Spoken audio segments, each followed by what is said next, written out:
Hi, everyone. I'm Brandon Reintjes, the Senior Curator at MAM. Welcome to First Friday. It's a lot of fun that we're doing this again.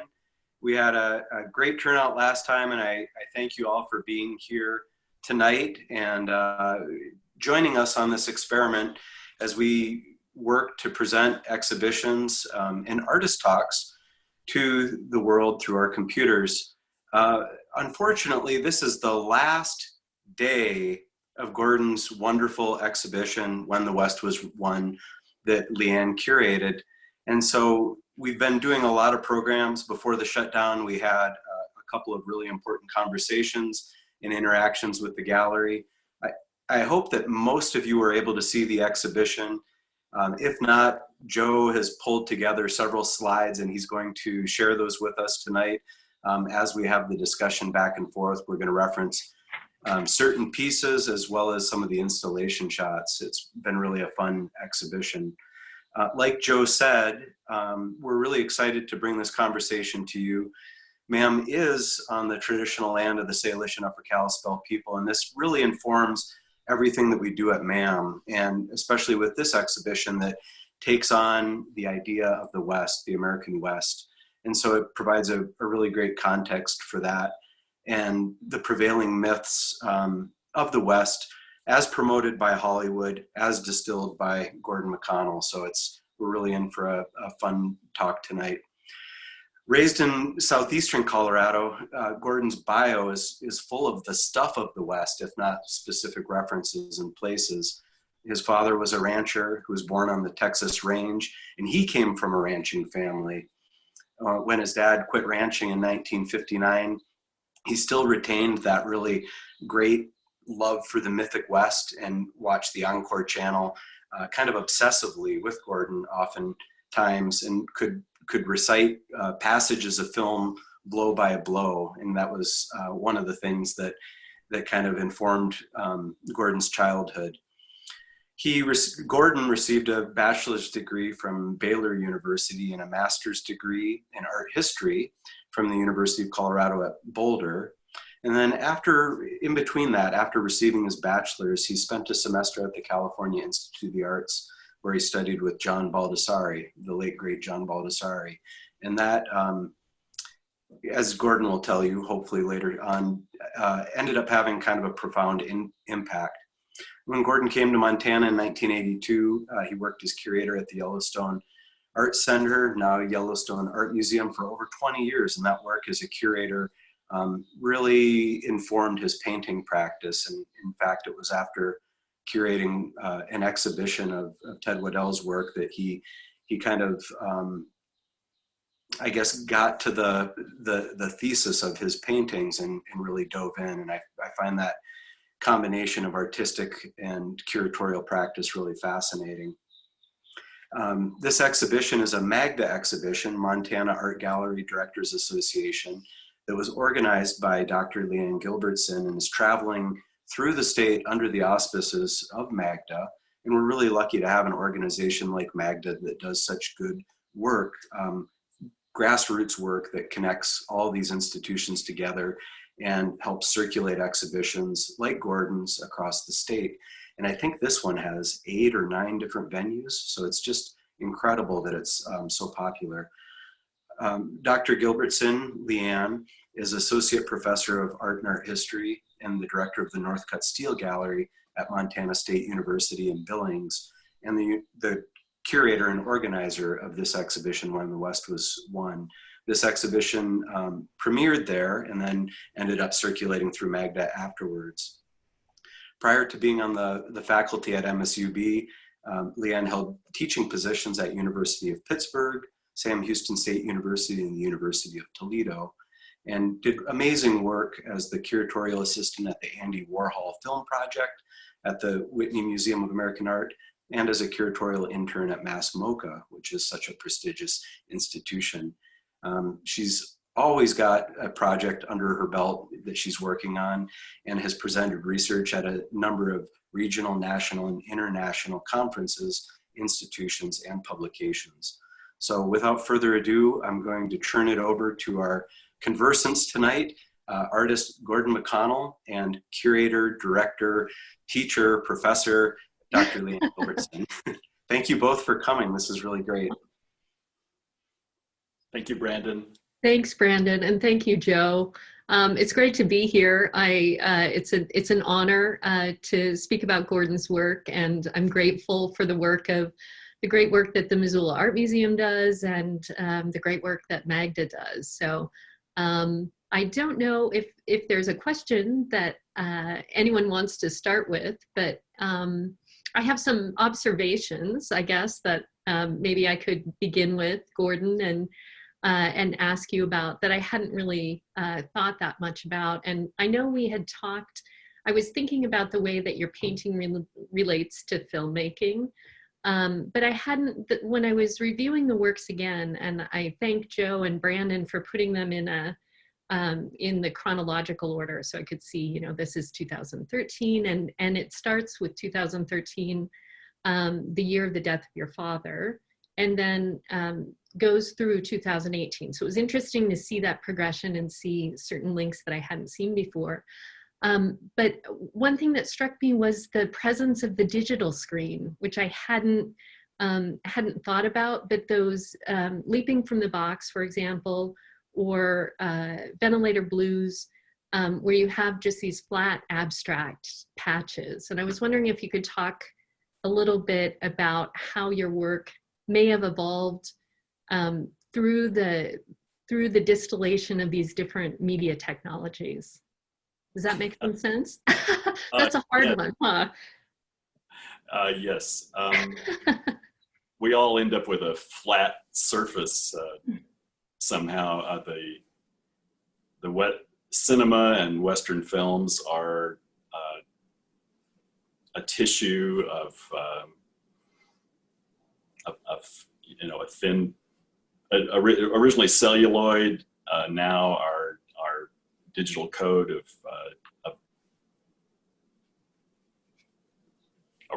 have I been lost? Nope, you're still there. Okay. Yeah. We're just sharing some of the images from the installation while you okay. talk. Yeah. I've never done this before, so you'll notice. You know, I when I was in grad school studying art history, I took a seminar on the art of the last decade, and before that, I had painting with a confirmed modernist who was a color field painter, and we learned a lot about the flatland of the canvas, the abstract canvas, which you weren't supposed to violate. And then I've spent so much of my life going to the movies and watching television, where the three-dimensional world is abstracted into a flat pattern. And watching television in the more analog era, it was a cathode ray tube which divided the color and projected it with an electron gun onto the screen. And now we have pixels, and it's a matrix. It's a grid. There's a connection to Agnes Martin, and there's to Bryce Martin. The flatness is always something that's imminent for me. And in the studio, I'm working with a flat canvas. The painting Leanne referenced, Leaping from the Box, and also Ventilator Blues, have these geometric areas in them that are cut out or cut out of the illusionistic Western movie image to reference, to call attention to the artificiality of the whole enterprise.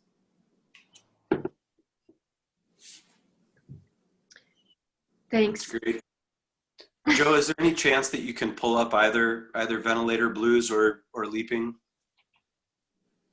We might get to them eventually, but I thought, oh, there's Ventilator Blues in the center. Yeah. And so, Gordon, I was wondering specifically about the digital screen, but I think you answered quite eloquently. And one thing that I really like about your paintings is that tension between the representational space and these patches of pure abstraction that really create this fascinating formal conversation and attraction. And as a student of Warhol, that really appeals to me. And I when I was putting this exhibition together, the work, maybe because of the context that we're in now, the work strikes me as darker than it did when I was putting it together. And of course, Ventilator Blues now has a new resonance for me and for all of us. But I was wondering if you could talk a bit maybe about the mood of the paintings and the emotions that you're trying to evoke, because I do really feel a strong connection between the work of Richter and Warhol and the mood that you're conveying in a lot of these works. So could you talk about that? Is that a conscious reference? Is that something that just happens? Oh no, absolutely. I was coping with my mother died in 2009, and prior to that, and then in the intervening years until my father's death, I shuttled between Montana and Texas, where they lived. Every time there was a major medical appointment or a procedure or a setback of some kind. In the last year of my father's life, I was there for almost 6 months with him. And when I came home, my whole life was shadowed by the presence of death. I mean, death was in the room with me all the time, and the heritage that he represented, the stories, the origin of my life and in my mother and father's relationship and their family histories. And I'm an only child, so I feel like the end of a line in a way. And their passing was the passing of my direct connection to the greatest generation. My mother had the flu in 1918, and my dad lived in the Texas Panhandle, where it was the heart of the Dust Bowl. They were luckier than most, but they suffered through that time and many hard times in ranching and farming. And my mother was a school teacher who moved from school to school, a new school every year throughout the late 30s and into the 40s before she met my father. So living in rented rooms. So they started very humble lives, and they really led rich lives, and I benefited from my relationship with them. So and the Westerns, we watched Westerns together as a family, and I've always found something in those images that embodies my emotions. And at the time of my the end of his life, and after he died, there was a lot more death and violence in the work, I would have to say.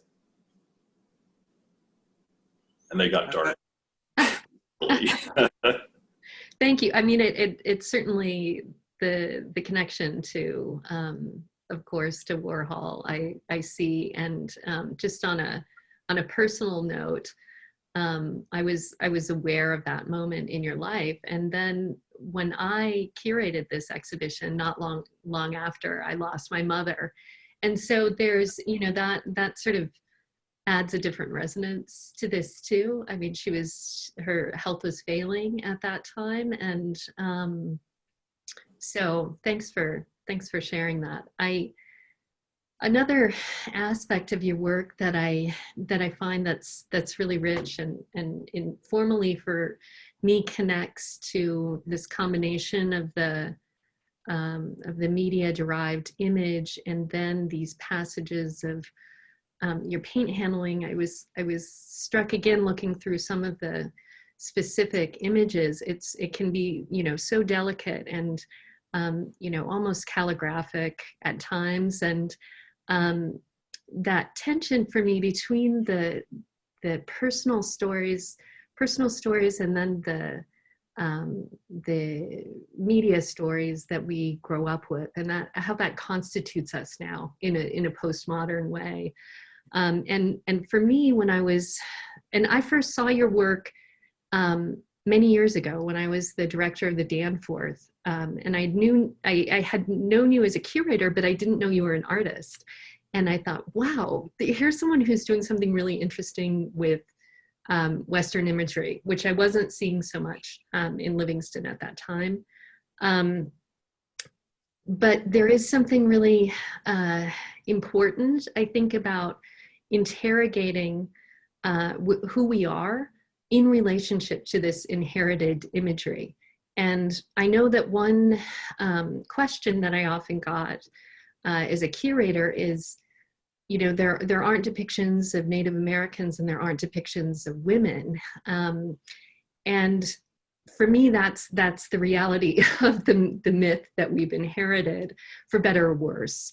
And at the time that I was putting this together, it seemed that we still recycle so many of these ideas of this sort of lone cowboy figure. I'm thinking even of how we think about, you know, crushing the coronavirus or something like that, that this idea of being confronted with something that is bigger than us, we tend to recycle these myths. And the position of masculinity in this country is really, it seems to me, something we need to grapple with. And it's tied up with the myth of the West. And I know we talked a little bit about it, and but if are there things that you see now that you didn't see when we were putting the exhibition together, or thoughts that you have about that? I mean, in addition to it seems to me sorting out your own relationship with your father, which we also shared, in that my father is a huge fan of Westerns, and they aren't necessarily something that that I shared with him, but they were sort of the background, and they're how I understand him too, is through his fascination with that. So do you have any thoughts about that, or things you want to add? I know that's another tough question, but. Oh, no. Yes, Leanne, I think our dialogue over the course of about a year, when the show was, when you were forming the show, and I give you great credit as the creator of this exhibition, that your feminine gaze at my work forced me to introspectively review my relationship with this imagery on a whole different level, and to get outside of myself, perhaps more than I have before. Although I'd have to cite a brilliant feminist scholar named Jane Tompkins, who wrote a book called West of Everything, which I appropriated the title of her book for one of the central paintings in the exhibition. She approached the Western genre in literature and film both from the point of view of a woman who was critical of the masculine domination of society and history. As you were talking, I was thinking also of what I channel in my work is not only Western film imagery, but it's Western painting tradition imagery, and the canon before women were empowered and included in it. And so I'm thinking about Rembrandt and Manet and Degas, and back to Piero della Francesca and Paolo Uccello.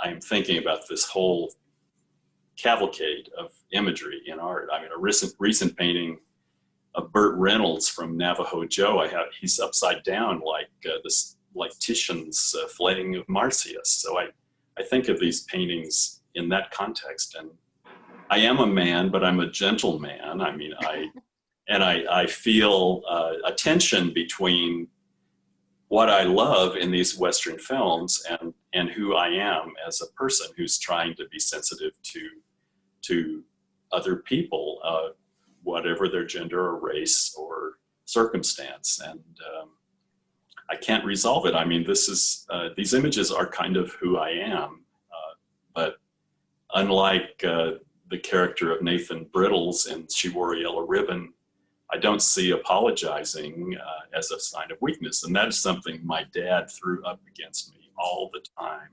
He always forced me in these positions where I had to say I was sorry for something.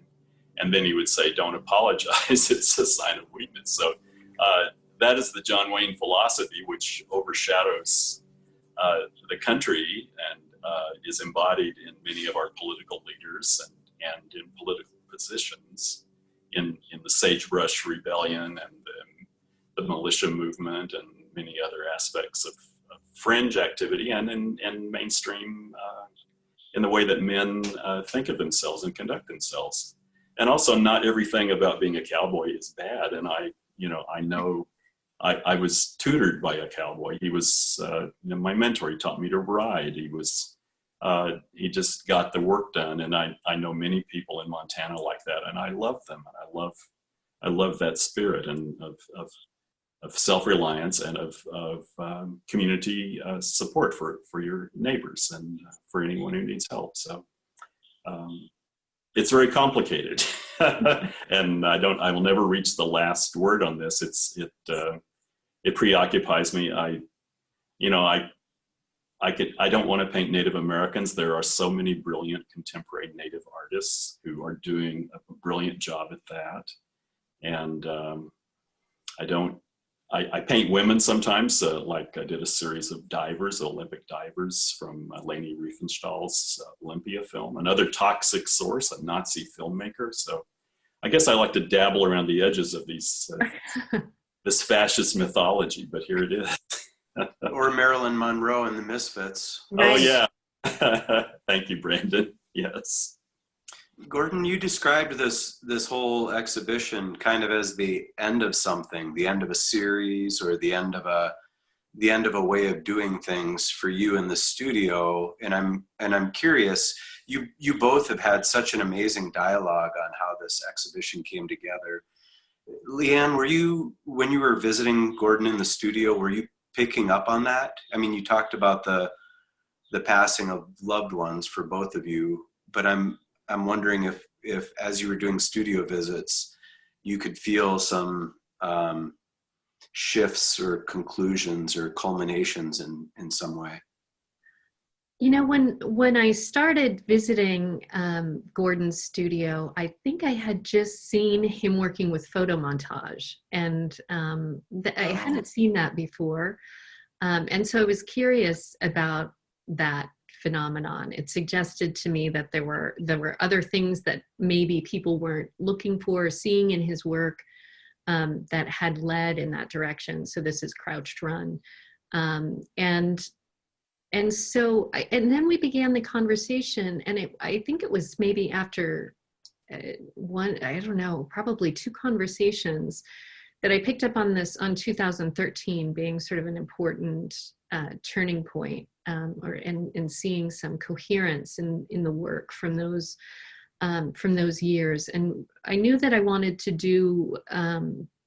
show work that wasn't as potentially as commercially viable, because Gordon does sell his work, and there were pieces that I knew and knew had been circulated, but I wanted to show the sort of the breadth of the things that he was working with. For example, text, integrating these text examples of text, the photo montage. It seemed to me that there were he was fascinated with potentially with death or freezing these moments of vulnerability or potential threat to the body. And so I was interested in finding work that explored some of those themes. I'm not sure that I saw it as necessarily an ending in 2018, but I saw that he was moving. He seemed to be moving in a different direction potentially. And now his current work that he mentioned, he's using color again, I mean, not that black and white paintings are without color, as we all know, but using a lot more color. Yeah, so maybe Gordon could speak to that too, if he felt like there was this really represented a closing or a turning for him. Well, I think this Leanne's work on this exhibition was brilliant, and it to me seems like a retrospective in a way, that it is the culmination of all the themes. This painting that's on the screen now, called Horses and Men, is a very typical painting of mine, and I just love the challenge of painting a galloping horse and the blur of the ground underneath the flying hooves, which is something that you can't do without a photographic source. You cannot see this, and but I can't. I've done hundreds of these paintings, and this is the kind of painting. And this one, this is the end of something: a cowboy on a highway with a car going by, and from a revisionist Western from the early 60s called Lonely Are the Brave.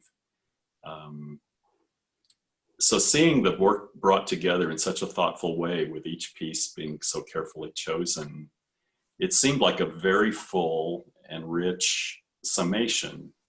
And I was just hungry for colorful expression. I love Matisse, I love Warhol, I love Richter's colorful paintings.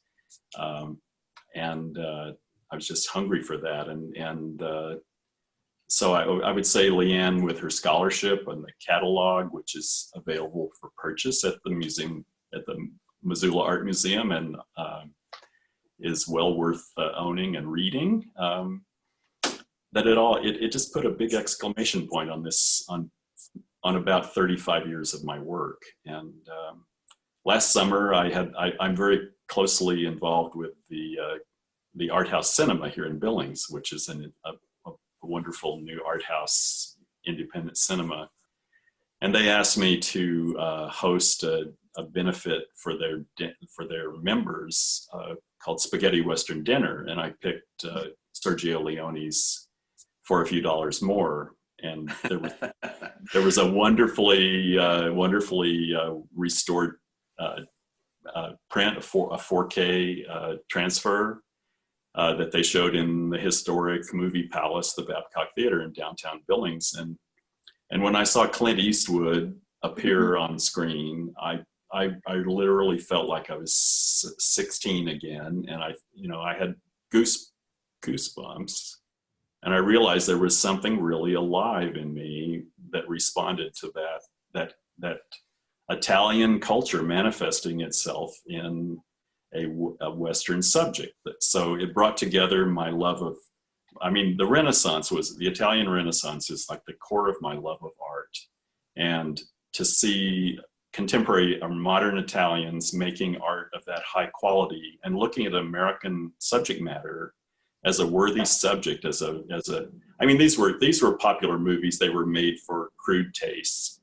I just watched The Harder They Come with Jimmy Cliff, and it shows him and his buddies watching Django, a spaghetti Western in a rowdy Kingston slum. So this circular stuff, and the Italian Westerns were cool.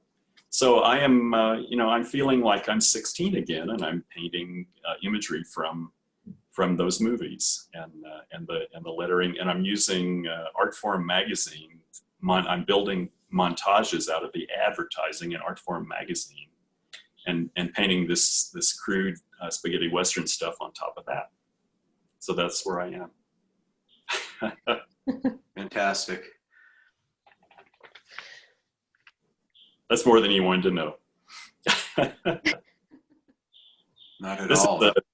I love the Wild Bunch. This is an image of the gang at the end of their trail going for the final confrontation, which involves a machine gun in a very nasty way. Okay.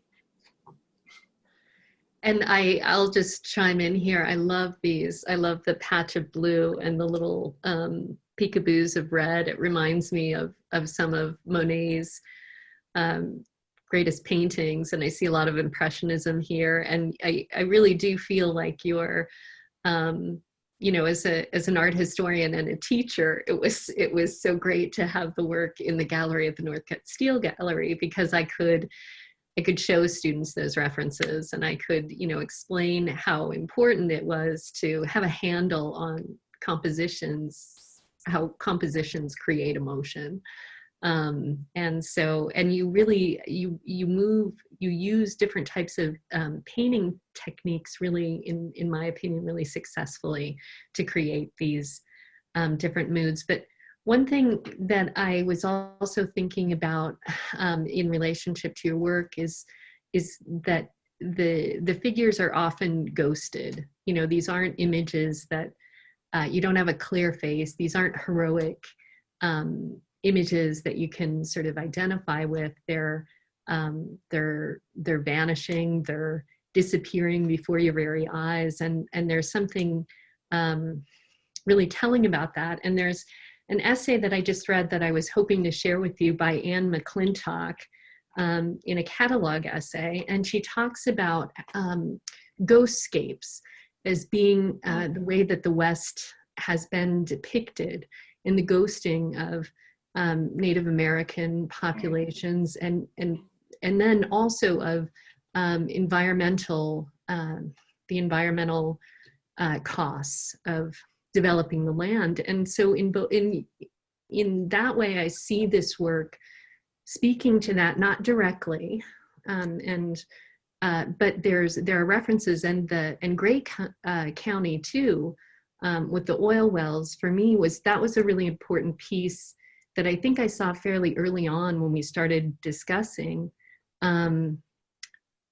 that began to seem to me that was about your reckoning with your own personal history, but also sort of acknowledging that tension that exists in the West. So this isn't Gray County, so I'm not sure how far that is along in the progression. But so do you have any thoughts on that, or do you know the Anne McClintock piece on ghostscapes? It's really quite fascinating piece, and I'll loan it to you if you haven't read it.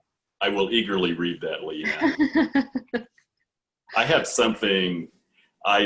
When I spoke to a group at the Missoula Museum in early March, I tried to quote from Luther Standing Bear, a Lakota who wrote an autobiography in the 1930s. And I really think this is worth hearing about the ghosting in the West. From a Native American point of view, here it is.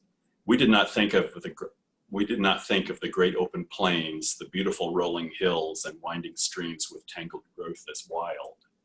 Only to the white man was nature a wilderness, and only to him was the land infested with wild animals and savage people. To us it was tame. Earth was bountiful, and we were surrounded with the blessings of the great mystery. Not until the hairy man from the east came and with brutal frenzy heaped injustices upon us and the families we loved was it wild for us. When the very animals of the forest began fleeing from his approach, then it was for us the Wild West began. The white man does not understand the Indian for the reason that he does not understand America. He is too far removed from his formative processes. The roots of the tree of his life have not yet grasped the rock and soil. The white man is still troubled with primitive fears. He still has in his consciousness the perils of this frontier continent, some of its vastness not yet having yielded to his questing footsteps and inquiring eyes.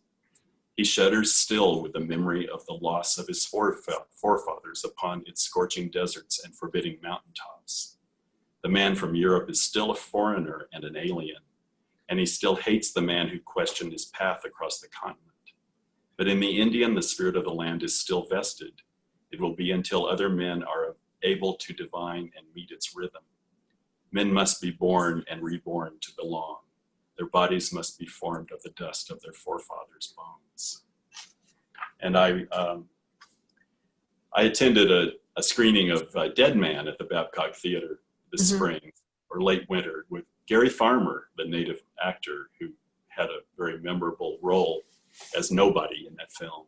And then I attended a lecture by him later, and he had me convinced. I am president of the R.S. McConnell Incorporated Corporation that consists of myself and two cousins that's still in the panhandle of Texas. And after hearing him speak, I was ready to give that land back to the Comanche Indians.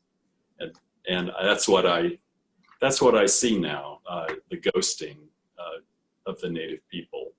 And I know they don't like to talk about it, don't like to be talked about in the past tense, but I've lived my whole life in places where they used to live.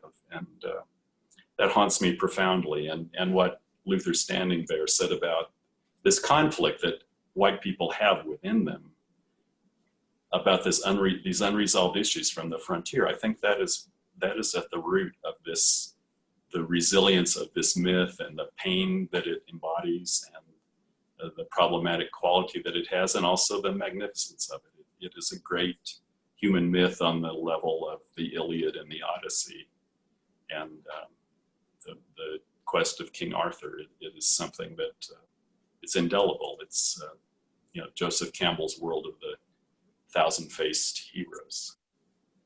The mythic but our heroes now are dark. Yeah. Go ahead, Brandon. I'm sorry. I love that the piece. I forget the title with the derricks and the pumps, and that depicts that land. Yes. In the Texas Panhandle. Remind us of the title, Gordon. Gray County. Gray County. Thank you. That's the literal county. Back a few, yeah. That you've inherited the stewardship of that property and that legacy, and you've been thinking about what stewardship means, and that you've come to that conclusion just really bowled me over. Well, I'm troubled with it. I haven't talked to my cousins about it yet, but. Well, this is live on Facebook, so I bet oh boy! Know now. You'll get some phone calls tonight, Gordon. Yeah. All right. Well, I mean, one of the reasons that I was thinking about this this McClintock essay, it's called Ghostscapes from the Forever War, and I really do feel like your work is a reckoning for yourself, but that it also asks us as an audience to really examine our attachments to these images, or, whatever emotions they elicit from us. They are part of the national story that continues to constitute how we understand ourselves as Americans. Whether we like it or not. And if we are not in these stories, then I feel, and the great literature of the American West does add more complexity, perhaps, than, these Western films, and films like Dead Man respond to some of these myths in creative and constructive ways.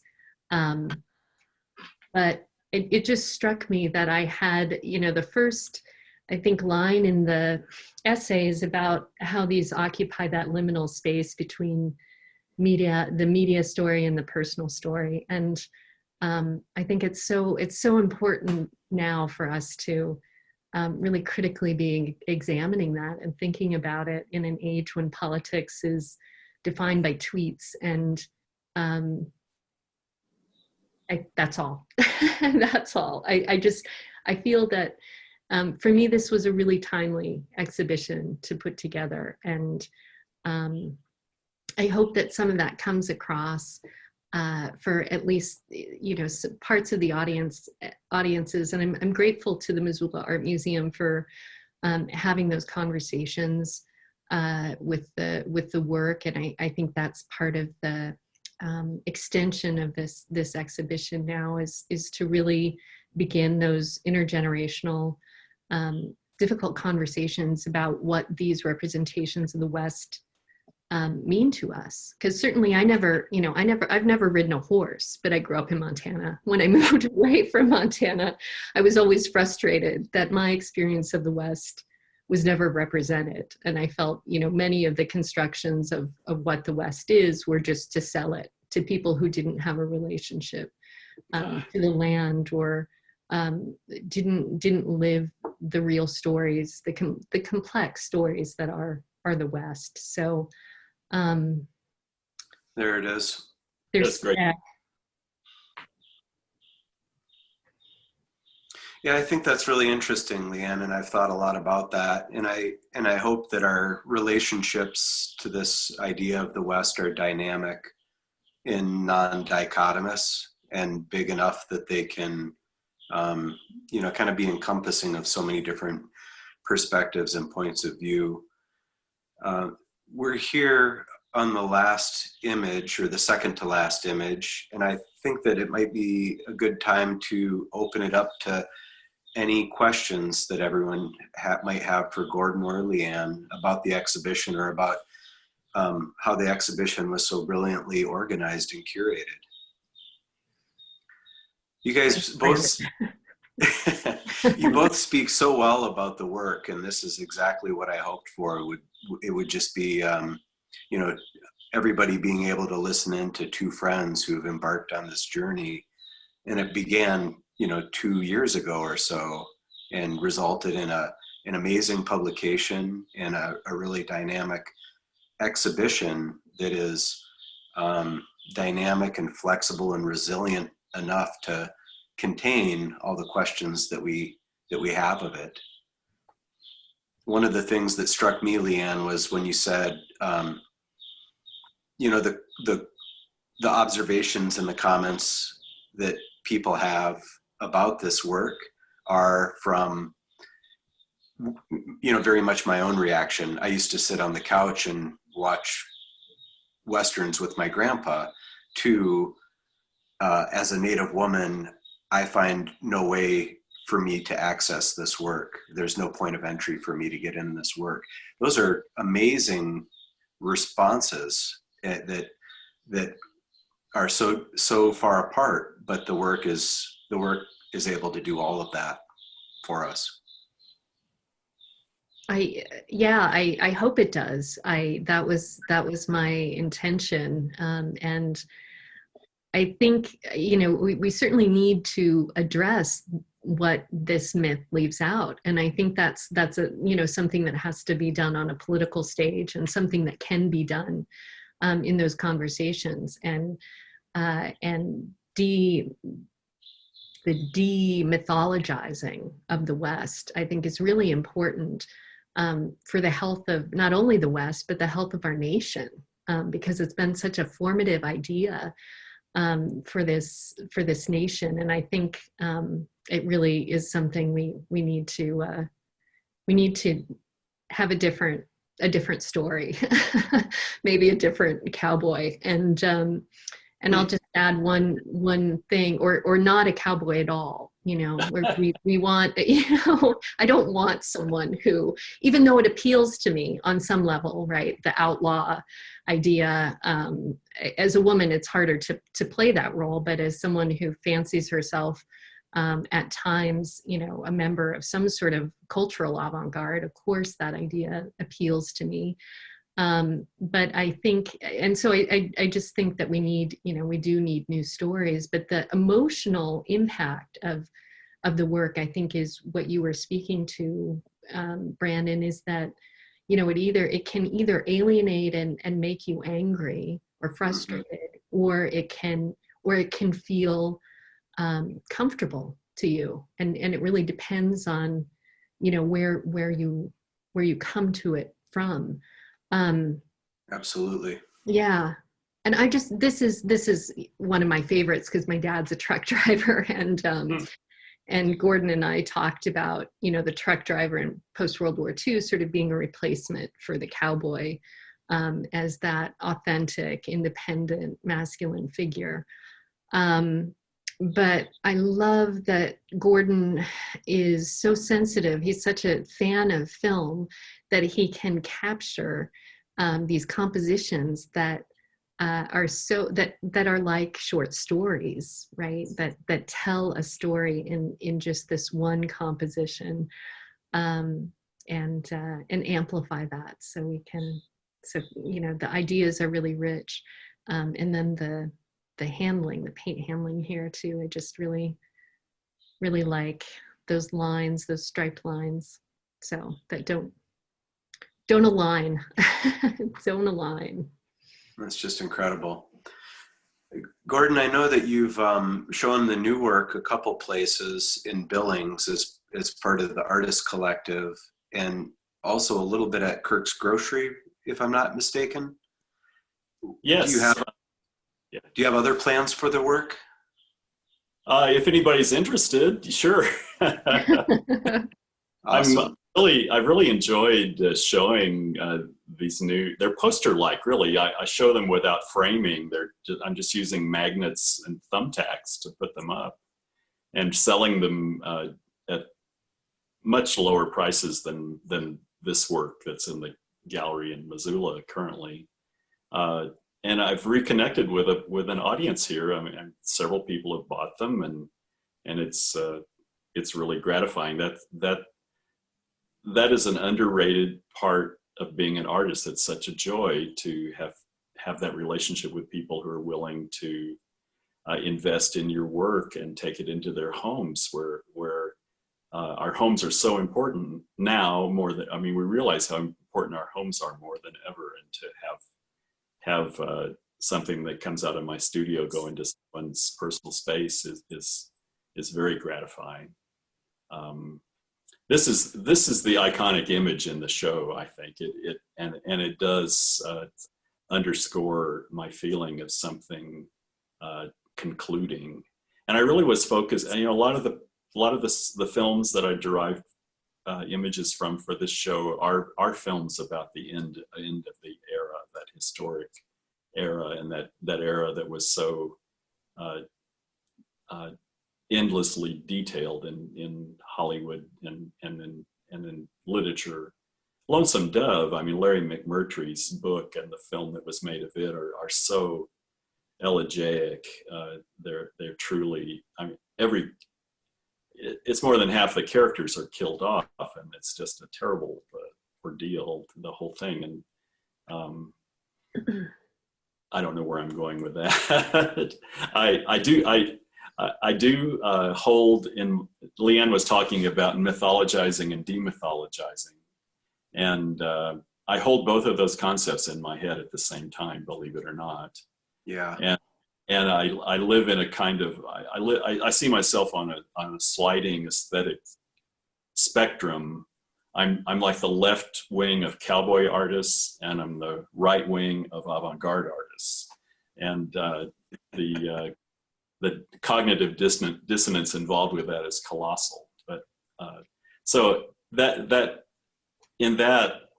I think the ambiguity at the heart of this subject matter and my relationship to it is possibly unresolvable. But I would give Leanne credit for doing an extraordinarily insightful job at unraveling some of the knots. Gordon, do you mind if I interject with a question from the audience? Sure. This is from a visiting scholar and curator from Germany who says, when I visited the exhibition at MAM, I heard a lot of people talking about the exhibition text, about hypermasculinity and decimation of indigenous populations. How do you see your work in relation to exhibition texts and narratives? And how important is it for you that the works are commented on or contextualized within the exhibition texts?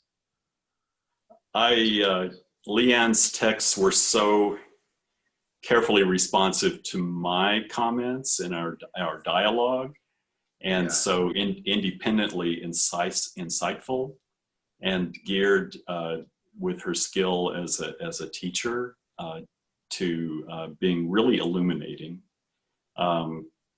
It troubles me in so many contexts where we don't have a really robust scholarly matrix. and our state is like that.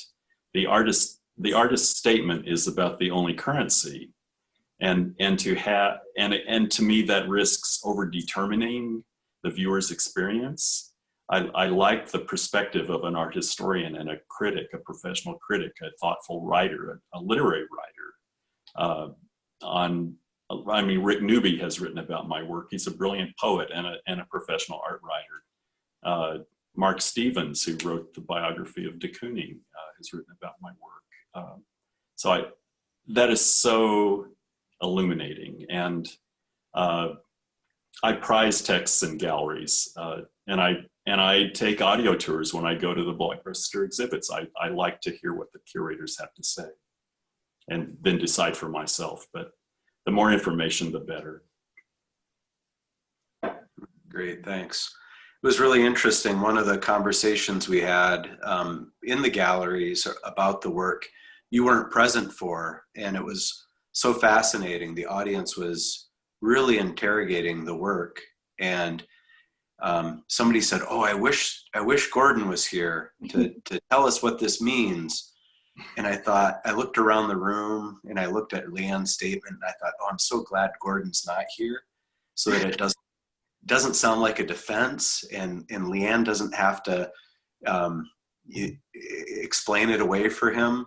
That people are just stuck here in the room with the paintings, and they can see how the work is acting." So I do love texts, but sometimes I think it's amazing when people look at the work and they really scrutinize the work and have that firsthand account that's supported by that text so strongly. Yeah, and I would echo that, Brandon. As a curator, sometimes I like the cognitive dissonance and just letting people that a work creates, and then letting people sort of grapple with that and work it through. I didn't know how to address as a curator this lack or just the relationship of the Western to the decimation of Native American populations. It seems to me like an encyclopedia, right? And so and for me, that the absence is so palpable and is so much a part of the emotion of the work that I just wanted that to stand and to make people sort of sit with that and be uncomfortable with it. One thing that we did at the Northcutt Steele Gallery, and this was in consultation with some of my students, they developed an educational project where people could speak back to the stories that they saw represented and the things that were lacking, and have a little bit more of that conversation. I don't know ultimately how successful it was, but I think if you can create spaces like that in galleries and museums, it's really, that's a great way to address it and to let people work through some of that cognitive that experience of cognitive dissonance, or just being uncomfortable, or having those questions that they can't resolve. I mean, as a curator and as an art historian, that's what I live on, right? I live on the questions that I don't have the answer to.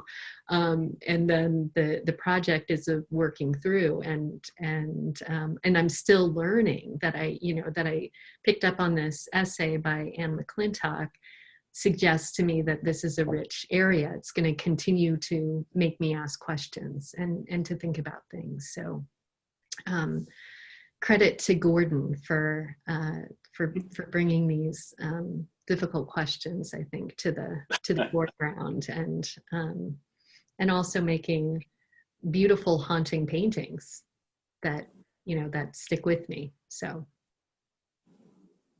thank you, Leanne. Yeah, absolutely. I don't mean to make anybody uncomfortable or hurt their feelings or bring up.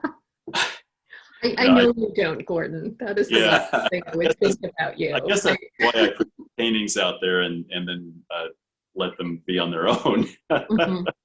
So I'm really gratified that people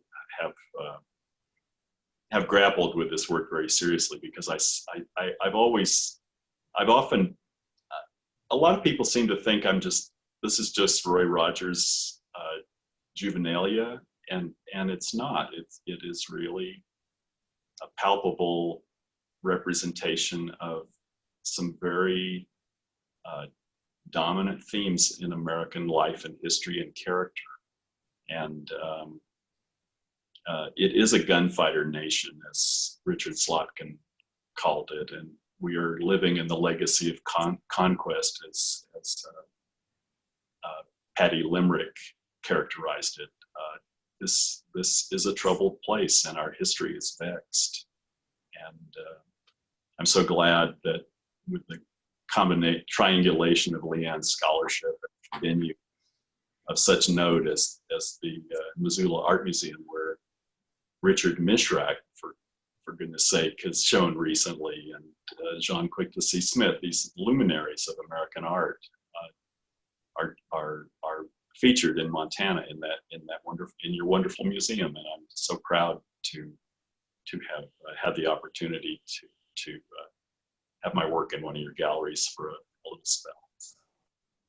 Thanks so much, Gordon. That legacy of conquest has really been an important touchstone for you. I like that you reference that so often. We've got one more question that maybe we could think of as a closing question, and then we'll switch screens to the feedback form for the audience. And the question is, Gordon, after 30 years in Wyoming and having taught classes like Literature of the Old and New West, now I see up close and personal remnants, vital remnants of the West in my neighbors who ranch and farm. I wonder, how do you see the West evolving? And if there are any current films that come to mind, for example. I think my favorite recent Western is Hell or High Water with Jeff Bridges and Gil Birmingham as Texas Rangers in pursuit of a couple of 1970s era bank robbers. It reminds me of Sam Peckinpah's The Getaway. It has that kind of atmosphere to it, and these characters, these two Rangers, are just right out of Larry McMurtry's 19th century Rangers. They're the same kind of guys. And I'm going blank. I love Meek's Cutoff by Kelly Reichardt, and her most recent film, First Cow. She delves into the granular detail of the frontier, and in Meek's Cutoff in particular, Michelle Williams is the central character.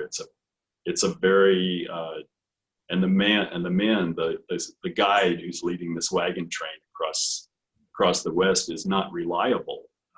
It's just so much that undermines the stereotypes. And there are many good, the Sisters Brothers or The Kid. There are a lot of filmmakers. I heard Andrew Patrick Nelson speak in Bozeman recently. He's a professor of film history, film studies. And he said all the film school students study John Wayne and Sam Peckinpah and Sergio Leone and Clint Eastwood and Kevin Costner, who won Academy Award Best Picture Oscars for Westerns in the last 25 years. They look at the Western as an art form, as an art film genre, as a prestige genre.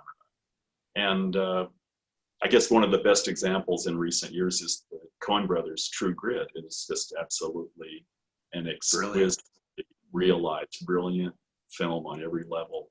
And it was not for 10 Oscars. You know, that says something. These are prestige. It's a prestige subject, and people are looking at it. Our film artists are looking at it very seriously. Yeah.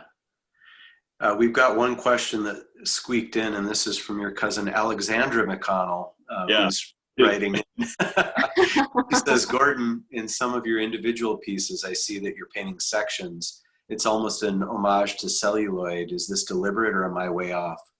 Oh, absolutely. Right on target, Alexandra, as usual. That's awesome. Thank you. Well, thank you both for such a wonderful, rich conversation tonight. This was really great. And thank everyone. Thank you all for joining us from home and on YouTube and Facebook and joining. We've got, as you see on the screen here, just a few post-event questions that we use to as survey so that we can improve our experience. If you don't mind responding to those, you can do it as a chat and just text it directly to Joe, or there's also the info@MissoulaArtMuseum.org email, and you could also get a hold of us that way. So please take a few moments just to answer those 4 questions. And thank you so much again, Leanne. Thank you so much again, Gordon. I think you can hear everybody applauding from the background. You're just wonderful. That was really a dynamic conversation. Thanks, Brandon. Thank you so much. And thanks, Gordon. Thanks, Joe. Shout out to any students who are watching. Congratulations on getting through this semester. And it's been a crazy one. So. Wow, no small feat. Yeah, we made it. Yay. Thank you all. I look forward to seeing you both in person sometime soon. So. Hooray. Yeah, thank you. Thank you for this nice outing, and I go back quietly into quarantine. Thank you. Thank you. And good night. Good night, everyone. See you later. Bye-bye.